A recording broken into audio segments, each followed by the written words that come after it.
তোমরা যারা এবছরে মাধ্যমিক ও উচ্চ মাধ্যমিক পরীক্ষা দিতে চলেছো তাদের জন্য আমরা প্র্যাকটিস সেট পর্ব শুরু করেছি। এই প্রস্তুতি বিভাগের পরবর্তী নিবেদন সম্ভাব্য প্রশ্নাবলী। আজ থাকছে উচ্চ মাধ্যমিকের বাংলা বিষয়ের কিছু প্রশ্ন। আমাদের লক্ষ্য থাকবে আমাদের এই ভিডিওর প্রশ্নগুলির সঙ্গে পরীক্ষার প্রশ্নপত্র একেবারে মিলিয়ে দেওয়া, এবং সেই লক্ষ্যেই আমাদের এই প্রয়াস। উচ্চ মাধ্যমিক ছাত্রছাত্রীদের কাছে বাংলায় যে অংশটি সবথেকে ভয়ের সেটি হলো সাহিত্যের ইতিহাস ও ভাষা সাহিত্যের ইতিহাস।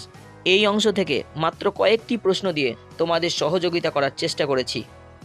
প্রথমেই দেখো, বাঙালির শিল্প, সাহিত্য ও সংস্কৃতির ইতিহাস থেকে 5 নম্বরের জন্য যে সমস্ত প্রশ্নগুলি দেখে যাবে। প্রথম প্রশ্ন, বাংলা গানের ধারায় রজনীকান্ত সেন, কাজী নজরুল ইসলাম, হেমন্ত মুখোপাধ্যায় অথবা মান্না দে এর অবদান আলোচনা করো। প্রশ্ন 2, বাংলার চিত্রকলার ইতিহাসে নন্দলাল বসু, অবনীন্দ্রনাথ ঠাকুর, রামকিঙ্কর বেইজ অথবা যামিনী রায়ের অবদান আলোচনা করো।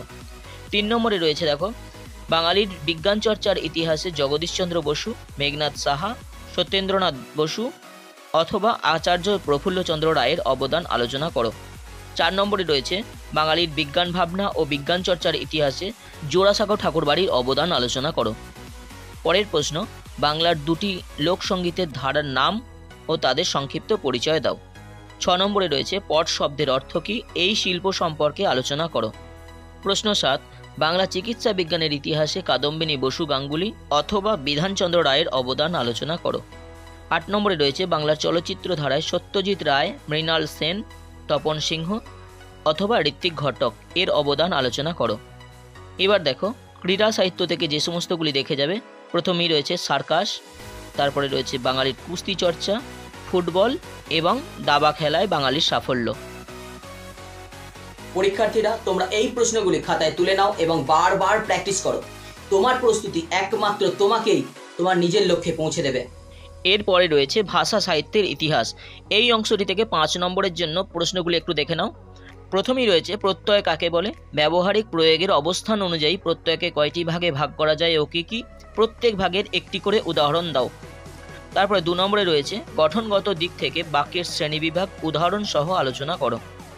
3 নম্বরে রয়েছে, উদাহরণ সহ যুক্তধ্বনি ও গুচ্ছধ্বনির পরিচয় দাও।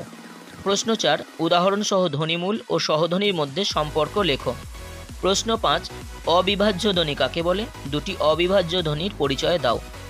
প্রশ্ন 6, বাক্যের অব্যবহিত উপাদান সম্পর্কে আলোচনা করো। পরের প্রশ্ন, শব্দার্থের উপাদানমূলক তত্ত্বটি উদাহরণ সহ ব্যাখ্যা করো। পরের প্রশ্ন, সমাস কাকে বলে, পদ গঠনের চরিত্রের ভিন্নতা অনুসারে সমাস কয় প্রকার ও কী কী, যে কোনো 2টি সমাসের পরিচয় দাও। পরের প্রশ্ন, মুন্ডমাল শব্দ কাকে বলে, উদাহরণ সহ বুঝিয়ে দাও। শেষ প্রশ্ন, আভিধানিক ও ব্যাকরণ সম্মত রূপমূল সম্পর্কে আলোচনা করো। উচ্চ মাধ্যমিক পরীক্ষার্থীদের জন্য রইল অনেক অনেক শুভেচ্ছা। তোমরা খুব ভালো করে পরীক্ষা দাও এবং সাফল্য অর্জন করো। আমাদের এই ভিডিওগুলি যদি তোমাদের এতটুকু উপকারে লেগে থাকে তাহলে লাইক, কমেন্ট, সাবস্ক্রাইব করে আমাদের পাশে থেকো।